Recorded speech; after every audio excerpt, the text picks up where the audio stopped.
가해자의 일대기를 읊으면서 구구절절하게 왜 그러한 결과로 갈 수밖에 없었는가를 얘기를 하는 것은 사실 가장 밑바닥에는 젠더 불평등이 깔려 있는 거죠. 여성의 목소리 뭐 들으려고 하지도 않고 영상만 보고 판단하니까 예를 들어서 카메라를 찍고 있는데 피해자가 그 영상을 보고 이렇게 씩 웃는다거나 아니면 보고도 그냥 아무렇지도 않으면 동의했네. 그렇죠. 약간 이렇게 형식적으로 판단하는 좀 문제가 있는 거죠.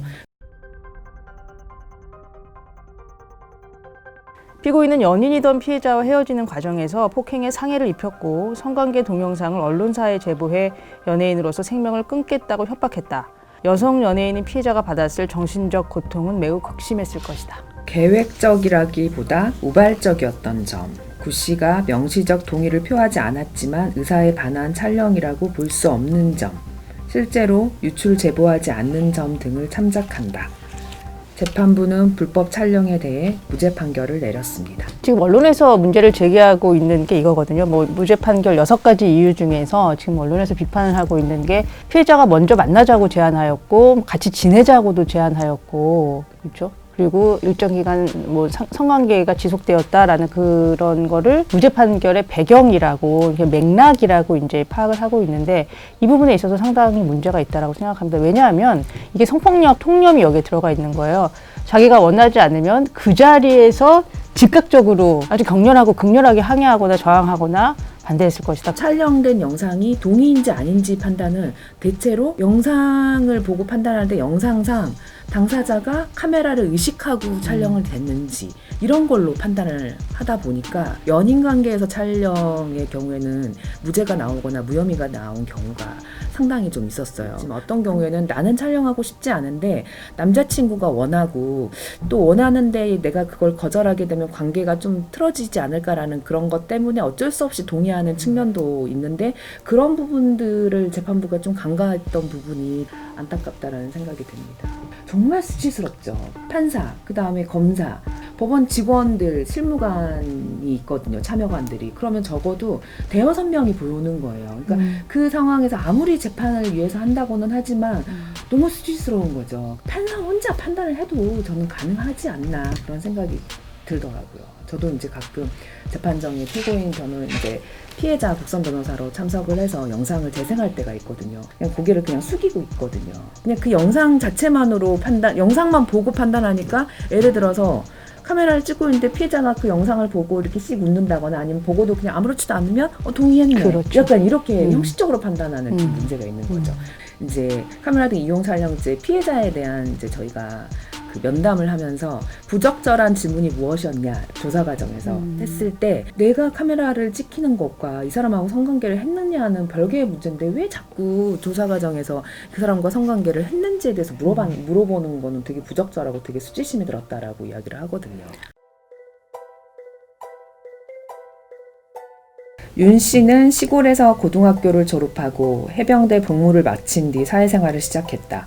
윤 씨는 화려한 시설과 멋진 조명을 갖춘 원주 별장을 꾸미고 파티를 열었다. 외제 고급차를 타고 골프를 치면서 남성이든 여성이든 구분하지 않고 은밀한 친밀함을 얻고자 성을 접대 수단으로 활용했다. 보통은 이제 판결문에서 요렇게 그 과정, 이 사람이 이런 잘못된 인식을 갖게 된 과정에 대해서 이렇게 길게 서술하는 경우는 별로 없어요. 근데 그렇다라고 하더라도 윤 씨가 인식했던 부분이 성폭력이 아니라 성접대라는 걸 강조하기 위해서 이렇게 서술하는 거는 좀 부적절해 보이거든요. 보통은 양형 사유를 언급할 때 평소에 뭐 사회적으로 덕망이 있었던 점 이런 식으로 해서 한 줄 정도는 언급하는 경우들이 있어요. 가해자의 시선에서 사건들을 재구성해요. 가해자의 얘기만 듣는 거죠. 그럼 이런 판결문 나오는 거 가해자의 일대기를 읊으면서 구구절절하게 왜 그러한 결과로 갈 수밖에 없었는가를 얘기를 하는 것은 사실 가장 밑바닥에는 젠더 불평등이 깔려 있는 거죠. 여성의 목소리 뭐 들으려고 하지도 않고 2011년도에 영국에서 3명의 여성을 살해한 용의자가 있어요. 판결문에서 판사가 뭐라고 얘기하냐면 전도 유망한 그녀의 앞날이라고 표현을 해요. 피해자를 언급하면서. 근데 아마 수많은 판결문 중에서 전도 유망한은 아마 가해자를 지칭하는 용어로 우리나라에서 많이 쓰이는 걸로 제가 알고 있어요. 그래서 이 전도 유망했던 젊은 청년의 앞날을 뭐 스스로 망쳤다던가 뭐 후회할 만한 짓을 했다던가 뭐 이런 얘기를 하는데 그때 그 2011년도에 판사가 그렇게 표현하는 거 보고 그 전도 유망했던 그녀의 앞날이 망쳐졌고 그녀를 잃은 가족과 친구들의 상실감과 고통을 헤아릴 방법이 없다 하면서 이제 가석방 없는 징역형을 선고하거든요. 저는 이런 측면에서 이 판결문들이 완전히 회복할 수 없는 결과에 이른 피해자들의 삶을 무시하고 모욕하고 이것이 과연 그 법이 항상 얘기하는 공정하고 중립적이고 객관적인 시선인가. 요즘은 그래도 판결문에 피해자의 그런 느꼈을 감정, 피해자가 느끼는 감정이나 피해에 대해서 양형 이유 중에 언급하는 경우들이 점점 늘어나고 있어요. 근데 다행이네요. 그런 경우에는 무조건 다 되는 건 아니고요. 피해자들이 재판부에 적극적으로 의사표시를 해줘야 돼요. 뭐 탄원서를 낸다든지. 처벌 의지를 강력하게 보여주는 건가요? 그렇죠. 피해자로부터 성적인 비하 발언을 듣고 격분하여 다소 우발적으로 피해자를 살해한 것으로 보여 그 범행 경위에 일부나마 참작할 사정이 있는 점. 계획적이 아니면 모든 범죄는 다 우발적인 거예요. 근데 우발적으로 범했다고 해서 이걸 다 그 참작해 준다는 거는 아무리 신체 비하 발언을 하고 이렇게 모욕을 한다고 해서 제가 죽이는 건 아니잖아요. 그런 상황에서 내가 화가 나서 우발적으로 사람을 죽였다. 이거는 참작해서는 안 될 것 같아요. 저는 이 판결문을 보고 딱 무슨 생각이 드냐면 어떻게 알아라는 생각이 드는 거예요. 왜냐하면 피해자가 지금 진술할 수 없잖아요. 이게 완전히 다 거짓말일 수 있거든요. 근데 가정폭력 사건 같은 경우에 보면은 피해자를 좀 몹쓸 사람으로 굉장히 묘사하는 경우가 많다고 들었어요. 그래서 그 사람이 굉장히 성적으로 문란했다, 뭐 외도했다, 사치가 심했다, 확인할 길이 없다라는 거죠. 증언할 수 있는 능력을 상실한 자를 두고 판단하는 것은 문제라는 생각이 들고, 피해자가 유발한 점을 가끔 양형사유 중에 감경사유로 삼는 경우가 있어요. 근데 아예 그걸 참작하지 않아야 된다라고는 할 수 없어요. 보통 이제 가정폭력에 오랫동안 시달렸던 피해자들이 이 남편한테 내가 가정폭력이 끔찍한 가정폭력에서 벗어나는 방법은 이 사람을 죽이는 방법밖에 없다. 결국은 남편을 살해하는 사안들이 있잖아요. 가정폭력에서. 살해를 했을 때 그 동기가 피해자가 유발을 했기 때문에 그쵸. 그런 거예요. 그런 네. 경우에는 피해자 유발을 감경사유로 참작을 해야 돼요. 근데 신체 비하 발언을 듣고 갑자기 격분해서 우발적으로 살해한 경우는 좀 이렇게 차이를 두고 봐야 되는 것 같아요. 모든 걸 다 피해자 유발했기 때문에 다 감경사유로 삼아야 된다. 이건 아니고 범죄에 있어서 이유 없는 범죄가 어디 있어요. 누구의 명예를 더 중요하게 생각하느냐라는 것도 여기서 드러나는 것 같아요. 남성의 자존심이 상하는 것은 굉장히 큰 문제고 그 남성에게 정말 돌이킬 수 없는 상처를 준 것처럼 이렇게 생각을 하고, 여성을 비하하고 여성을 함부로 대하고 뭐 이런 거에 대해서는 뭐 조금 속상한 일이긴 하겠지만 그걸로 인해서 그렇게까지 과하게 반응하는 것은 매우 비이상적이거나 비합리적이거나 매우 나쁘다라고 판단하는 거, 미쳤다라고 보는 거죠. 근데 아까 말씀하신 가정폭력 사례 같은 경우에 우리나라에서 정당방위로 인정받은 경우가 한 번도 없죠. 그래서 여성들의 분노 자체를 이 사회가 저도 인정하지 않는다고 생각을 해요. 여성들이 뭐에 대해서 정당하게 항의를 하거나 뭐 이렇게 얘기를 하면 신경질을 낸다, 짜증을 부린다라고 얘기를 하기 때문에 이 분노나 격분이라는 단어가 매우 남성화된, 남성의 입장을 대변하는 그러한 좀 단어가 아닌가라는 생각이 듭니다. 그렇게 하다 보면 유발이라는 단어는 사실 여성화된 단어인 거죠. 여성들이 긁었다, 자극했다, 분기를 유발했다, 뭐 이런.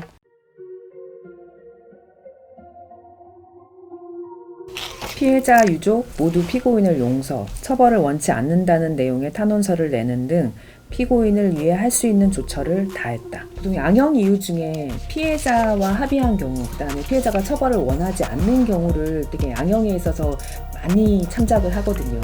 피해자가 이미 사망을 해버리고 유족들이 합의한 경우를 마치 피해자가 합의한 것과 동일하게 감형사유로 삼아서 심지어 이 사안은 집행유예가 선고됐다라고 들었어요.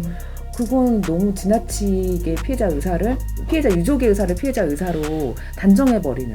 만약에 피해자 유족이 내가 합의를 해줘도 가해자가 법의 정당한 처벌을 받겠지 라는 그런 기대도 있을 수 기대를 하고 합의를 했을 수도 있을 것 같아요. 만약에 근데 당신이 이렇게 합의를 하게 되면 가해자가 풀려날 수도 있다 심지어 집행유예로.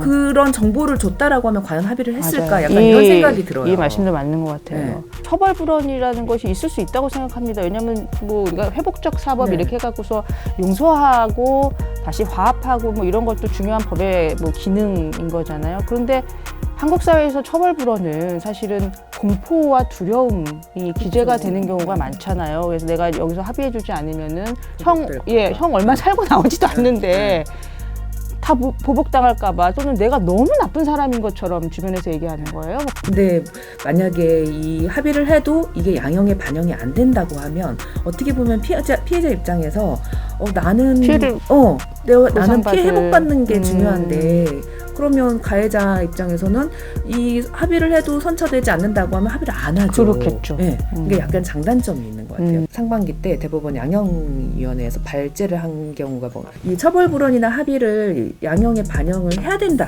하지만 피해자의 의사를 적어도 확인할 수 있는 장치는 있어야 된다. 단순히 합의서라는 그 문장 적어져 처벌을 원하지 않는다는 그 문구에만 얽매이지 말고 피해자들한테 합의를 원하는 사람들한테 충분한 정보 제공이 됐는지에 대해서 법원에서 확인하려는 좀 노력을 좀 해달라. 처벌 불원의 가장 큰 문제점은 저는 또 이제 뭐로 보여지냐면 주로 우리나라에서 여성과 아동의 말을 잘 안 믿잖아요.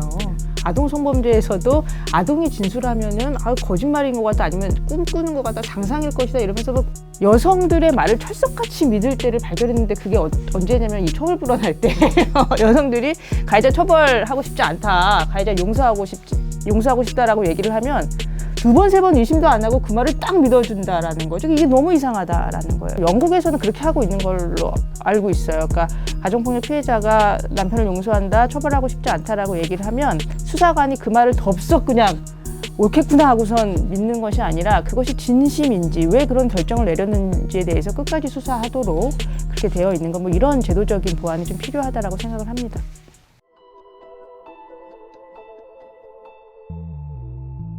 성불평등이 시스템화되어 있는 거예요. 그 시스템에 들어가면 그렇게 생각해야지 올바르게 생각하는 거고 사법부에 계시는 분들이 어느 날 갑자기 굉장히 막 공정하고 중립적이고 막 성인지성이 감수성이 굉장히 뛰어난 분들이 갑자기 뚝 떨어져가지고선 이 시대가 확 변할 거라는 그런 기대를 하기는 상당히 어렵다고 생각해요. 왜냐하면은 이 사회 구성원 중에 누군가가 판사되고 검사되고 변호사되고 막 이러는 거잖아요. 그래서 물밑 작업이 지속되어야 된다. 대중들이 다시 힘을 모아서 가해자 용서가 안 된다. 저런 판결을 더 이상 보고 싶지 않다라는 또 그러한 또 여론이 크면 재판부 영향 받지 않습니까, 변호사님? 그죠? 좀 그런 방향에서 좀 미래를 좀 기약해 봐야 될 것 같다는 생각이 듭니다. 하나, 둘, 셋.